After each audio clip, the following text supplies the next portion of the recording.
Pat Cavanaugh. Okay. You know Pat Cavanaugh? Lacrosse guy. Yeah, that guy. This guy. Cavanaugh, royal family of lacrosse. Of course. Obviously, go over to Notre Dame, turn them into a complete dynasty. I gave a speech to the team. They gave me a helmet. They gave me a stick. We won a national championship again. And feels like I'm part of the family. But the family that they're competing for is the United States of America right now. I guess in preparation for the Olympics, because lacrosse is going to be in the Olympics. Hell yeah. It's a sixes, lacrosse sixes. It's 6-on-6 as opposed to like rugby? full field. So there's like a USA training camp happening here in Indianapolis this weekend. And then they're taking on like other countries are having their training camps here as well in preparation for the Olympics. I think they're going to be doing this around, I think this is the first one. And it's happening here in Indy. It's on a hand up. This one's on us. We live here. Of course. We did not know this was happening. Nobody does. And then as soon as we found out it was happening yesterday, we said, we need a Cavanaugh boy. We need to let the world know because lacrosse is a fantastic sport. He's a great representation of it. And then also Liam Entenmann, who's his former teammate at Notre Dame, also here for Team USA training camp while they take on other countries in preparation for the Olympics in LA. He'll be here, and we're going to score on him. Easily. Okay? I've heard he's the best goalie of all time. Basically, Pretty much. Oh, he's going to have a chance. He's going to have to stop 8 out of 10 against us. Uh-oh. If he does that, obviously we'll give away a bunch of money and lacrosse sticks and do the whole thing. But whenever we, for the first time ever, shooting against a lacrosse goalie, put one into a little bit larger net over here. For sure. A little bit larger net than a lacrosse net. We're going to dance in his face, and then we'll probably end up having to give something away, lacrosse sticks away. But nonetheless, great times at the end of the show, great times at the beginning of the show. Two teams that are going to be fighting tonight. This is a San Francisco 49ers team, obviously 2-3, and we went through all the people that are 2-3. And the San Francisco 49ers during the regular season over the past few years haven't been, flawless. They have certainly had moments where they're up and they're down, and then inevitably in the end they always seemingly figure it out. This year, a lot of drama coming into the season with the IU contract, and then obviously Christian McCaffrey. We didn't know that was going to take place, and now people are wondering: is this San Francisco 49ers team going to be able to right the ship on a Thursday night football game against a very familiar opponent, now new coach obviously, but Seattle Seahawks going in there? How do you see the San Francisco 49ers kind of handling this evening? Well, there's no way in hell that they're 0-2 in the division. You said they're 2-3, right? Yeah.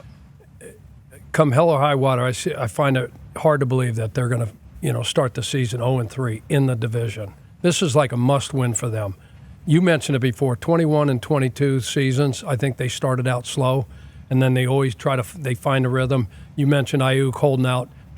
Big Trent, didn't show up to training camp. He won a new contract. So there was a lot of distractions. No CMC, but this Mason can roll. He's second in the league in rushing right now, only behind King Henry. So he can tote the rock. Seattle, like you said, they're 3-2. They've beaten Jacoby. They've beaten Miami. They didn't have Tua. They beat. Who was the other one for their third? Bo Nix in his first Bo game. Nix, and they had Bo Nix, Denver, his first outing. What so is they he- got what- so they got I off see to a where he's hot. going. Yeah, I hear what They you're got saying. off to a hot start. See, Then fraudulent. they went down to Detroit. Offense has played good. Geno's like they refuse to run the ball. They got a couple good runners that they expect them to run the rock tonight. Okay, and rightfully so. We'll get into that later.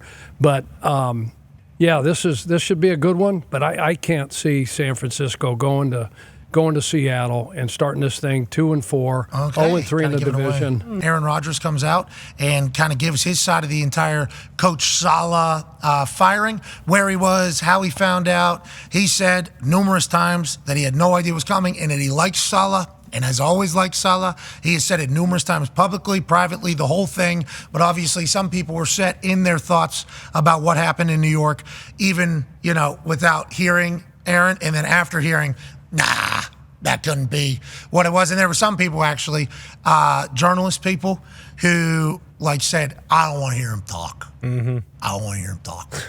And then they go, why didn't he say anything about himself? It takes some accountability. It's like, well, he did, you see. If you would have, You got to hear it. if you would want to hear it or listen to it, that's probably a part of the problem. You don't want to hear it. So even if it is said, you don't hear it. You can't hear it. Well, it's not just sports problem, I don't think. potentially the world. Sure. entire world problem. But nonetheless, the way he answered a couple questions about the future and inevitable change and everything led Adam Schefter yesterday to say, like, I think we all heard what Aaron was saying. He knows Downing's about to be the offense coordinator, and I think that's probably because Schefter had maybe a little bit of a source that he couldn't completely confirm the situation. So when Aaron says he's cool with the future and whatever ends up happening in all that case, that becomes the actual move. Downing will now be the offensive coordinator in sole control of the plan and the play calling. And we learned that from Coach Ulbrich, who is now the interim head coach of the New York Jets, in his press conference. And obviously that information is a big part of this. But also listen to the way he's speaking. I completely forgot about this. This is an opportunity for Coach Ulbrich here, former player in the NFL. I just saw a picture of him as a San Francisco 49er. Yeah. We're talking about a dog. Look out. Yes. We're talking about a dog. We got mohawks. We got goatees. Mm-hmm. You know, kind of an MCDC potential feel here as a former player. There he is. Whew. There he is. You think that guy's getting knocked back in the head-to-head combat? Nope. Absolutely not. Come on. You don't make a change and say, hey, you're going to be the guy if that guy's not beloved and respected already in the locker room. Yeah, in the messaging to other coaches, does that change too? Like, I think whenever, you know, and I mentioned the situation with you your first year, whenever bye week you learn of the leukemia and then you're away from team, Bruce steps in as head coach, but it was like in honor of Chuck as opposed to like replacing the person. That's an interesting dynamic to kind of handle because everybody else got hired by Coach Saleh there too, right? So you got. I think he feels the same way Aaron feels and the rest of the players feel. Like this is our fault as much as anybody else's because we didn't perform. As a coach, we didn't do what we were supposed to do. As players, we didn't do what we're supposed to do. We love and respect Robert Saleh. We love his family. We hate this for anybody in our profession. That you can't. Nobody's happy. Anybody ever, gets let go. So he seems like a humble guy. He's going to go in there and go, "Hey, look, let's circle the wagons." What do you think the end result is for, you mentioned Davante there. I've asked Schefter now multiple weeks in a row, like, does this help the trade or hurt the trade? For instance, Davante to the Jets, which was seemingly going to happen, I think, like last week when we were having this conversation.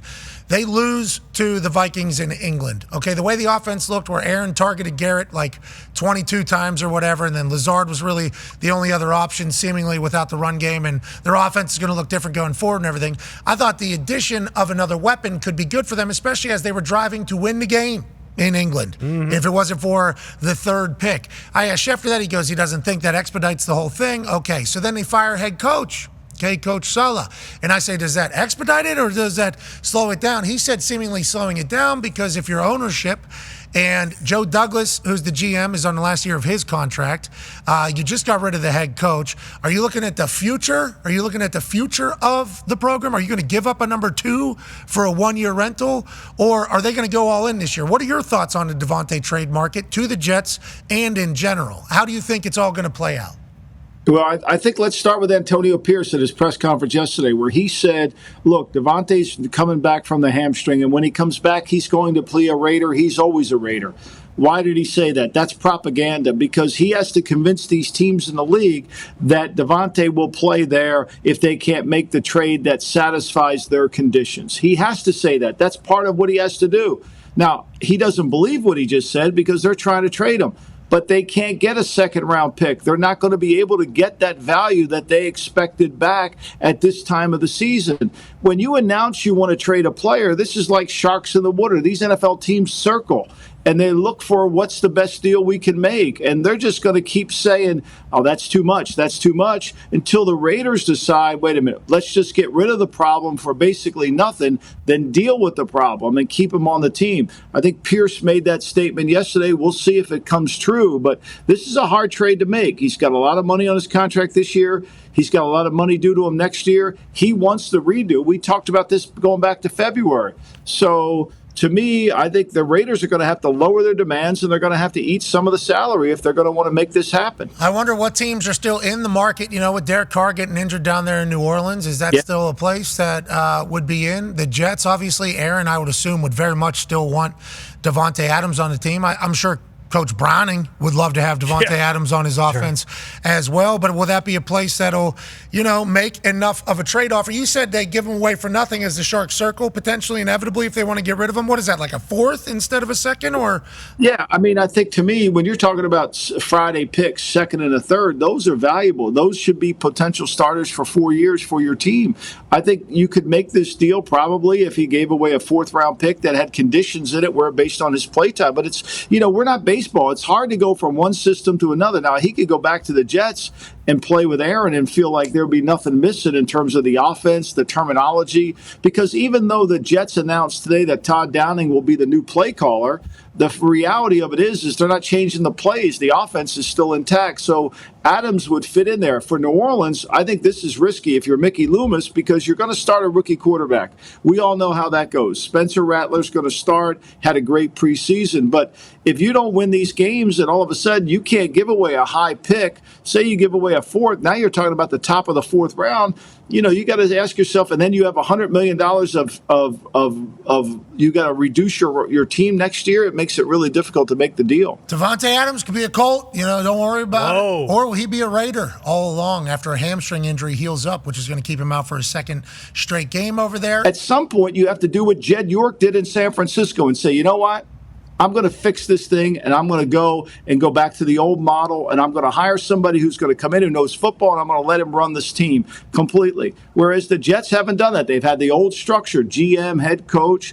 And again, this isn't about one person, because when you fire 4 coaches and you fire 2 general managers, and Douglas is on his last year, and you're a 34% win percentage team over this time period, it speaks to something bigger problem than just, Bobby's not a good coach. So it's either your terrible hiring, right, is happening, your organization, or your decisions that you're making personally that are leading to your building not being great. At some point, you got to look in the mirror, you would think, and maybe this is the time, and maybe Olbrich does. Hell yeah. Maybe he turns it all around. Maybe that's what the move. But one guy, it's hard that one guy to turn it around. That's what I'm trying to say. It takes everybody to turn it around. And in that Jet building, there's no culture within that building. We've heard it. The players have screamed it. We have no accountability. Jets how do you get accountability? The owner's got to give you the authority to have the accountability. Hell yeah. When the players don't think that, that's what happened to us at the Raiders. All the players knew that they didn't work for Chuck O'Tay. They didn't work for the coach. They worked for the owner. So it was hard to have accountability. Do you think Joe D, excuse me, Pat, I'm sorry, do you think Joe D and Robert were in lockstep? I think no. I don't think Robert had anybody in that building to help him solve problems. I think Joe is good at picking players, but the job of a general manager is to solve problems. The job of the general manager isn't to pick the right guy in the 4th round. That's important. But the job is to say, hey, here's the trajectory of our franchise. Here's what we need to fix. Here's the culture within our building. How do we fix that? See, you can promote somebody from being the director of college scouting and he'll pick good players, but that doesn't necessarily mean you're building a good team. Maybe this next era is their best era for Jets and Jets fans because so Mets positive. are doing it. Maybe. There's a chance, Lombo. You never know. It feels like the Jets are stuck in the mud. If you're stuck anywhere, you know what you need? What's that? 2,500 heavy duty Rebel Ram. Amen. It'll tell you how to whatever. Truck, baby. Yeah, you need that. Everybody loves that truck. Everybody saw you in that. Hey, it's powerful. I appreciate you, ladies and gentlemen. Michael Lombardi. Hell yeah, Lombo. Thank you, Lombo. Yeah, that Rebel Ram 2,500 heavy duty. Don't screw around. That thing will pull you out. They got 1,500 heavy duty as well. What's it sound like whenever you hear that?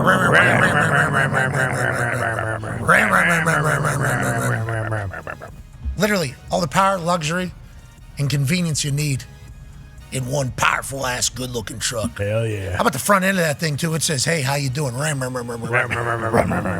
good-looking truck.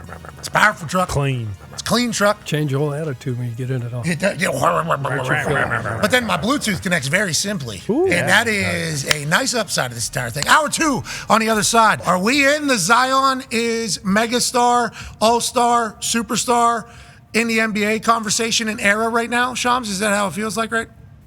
Pat, everyone around the Pelicans believes he's primed for a big season, and a lot of that is because triple-double, whole year, no problem. In past years, at this point of training camp or early in the season, there's always been an injury. There's always been something with Zion Williamson where he hasn't been up to snuff. He hasn't been really at the same level as all his teammates as far as conditioning, where he's at physically. And I think now he's not playing himself into conditioning. He already is in great shape. He looks great. He's focused. He's ready to go. And that is a Zion Williamson we have not seen over the course of the entire season. He worked with the Pelicans staff for all summer, and that was very important for him. That was very important for the Pelicans. That's not something he's done in past off seasons.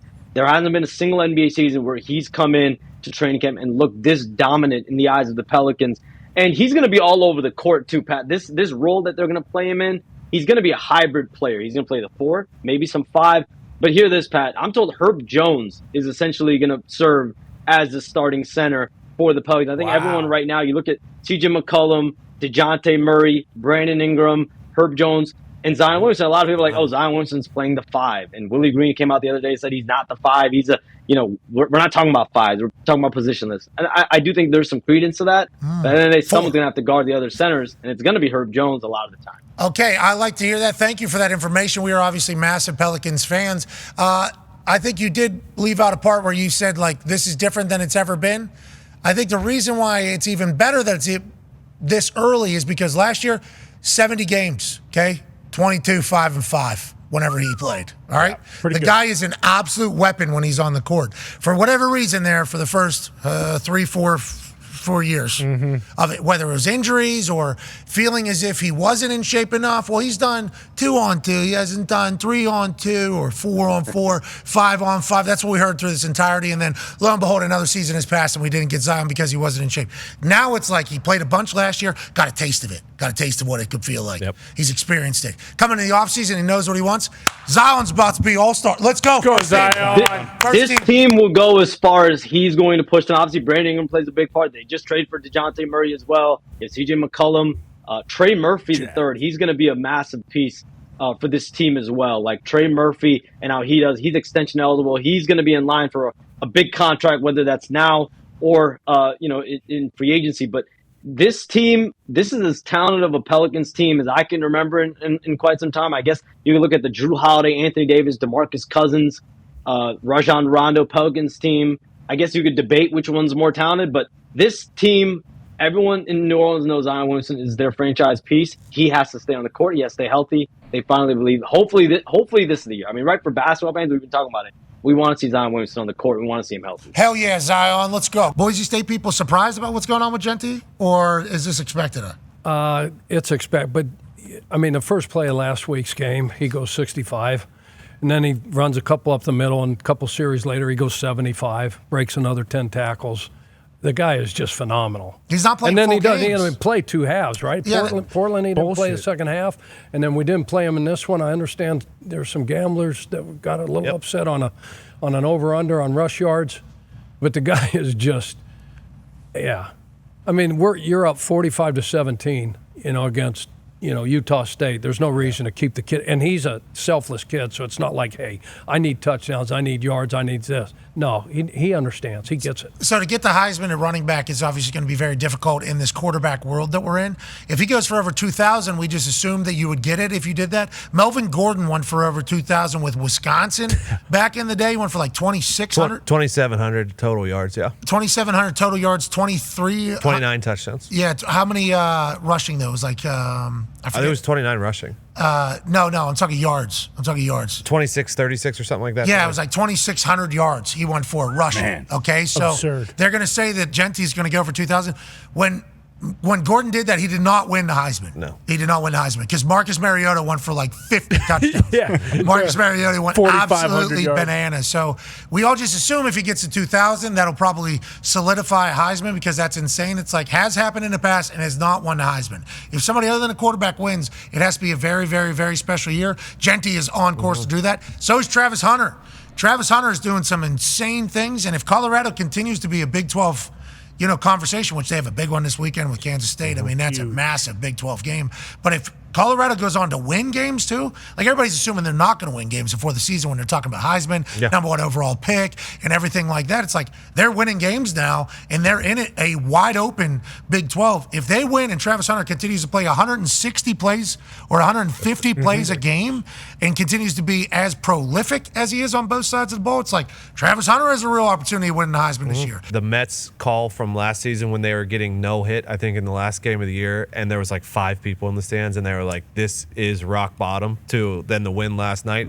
Incredible turnaround in 1 year. Incredible turnaround. Great for them. And obviously, Alonzo, the polar bear, hits a big one. Francisco Lindor, though, I don't know if he's in that photo there. No. No, the OMG thing is their thing, though, when they pull it up to the side.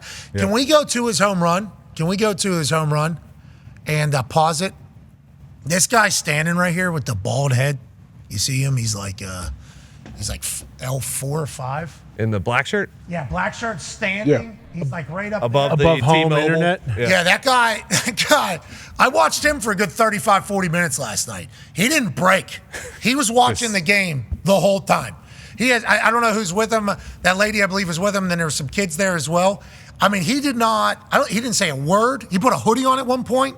He had his hood up and over this thing. He was just locked in. I've never seen somebody more locked into a game. Sam actually even noticed while we were watching. She's like, so that guy, a lot of money on game? I'm like, I assume that it was pretty good, but it was that environment was electrifying.